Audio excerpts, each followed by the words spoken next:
Bonjour à tous et bienvenue dans ce nouveau conseil du coach. Aujourd'hui, nous allons parler des filières énergétiques. Pour commencer, nous allons parler de la filière anaérobie lactique. C'est la première des filières qu'on va utiliser car c'est les efforts courts et intenses qui sont en général basés sur entre 0 et 15 secondes où l'effort va être plus optimal. On ne va pas consommer d'oxygène, pas de déchets dans les muscles et le but, c'est du coup travailler sur de la puissance directement. C'est souvent les sports de sprint ou alors directement des répétitions maximales. Cette filière repose sur l'adénosine triphosphate, dit l'ATP, et également la phosphocréatine, présente dans les muscles. Ensuite, la filière d'anaérobie lactique prend le dessus à partir de 10 à 15 secondes jusqu'à 2 minutes d'effort.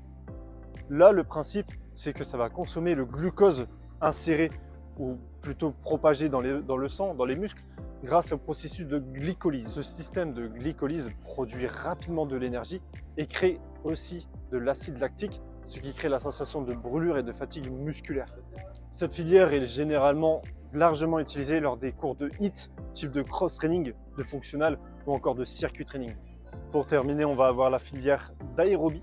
C'est la filière qu'on va consommer lors des efforts d'endurance. Donc à partir de 2 minutes jusqu'à entre guillemets l'infini bien sûr, on va pouvoir à la fois restocker les stocks en glucose et en énergie.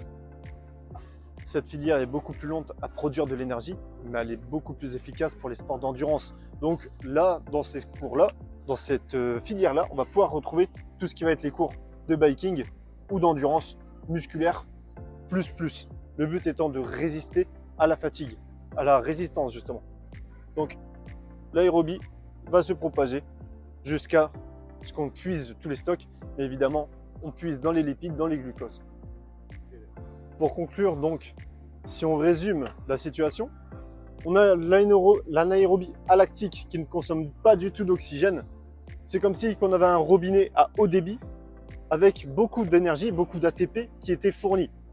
Si ensuite on passe à l'anaérobie lactique, on a le robinet à moyen débit avec un stock de glucose, donc la glycolyse qui va être beaucoup moins puissante que lors de l'anaérobie lactique.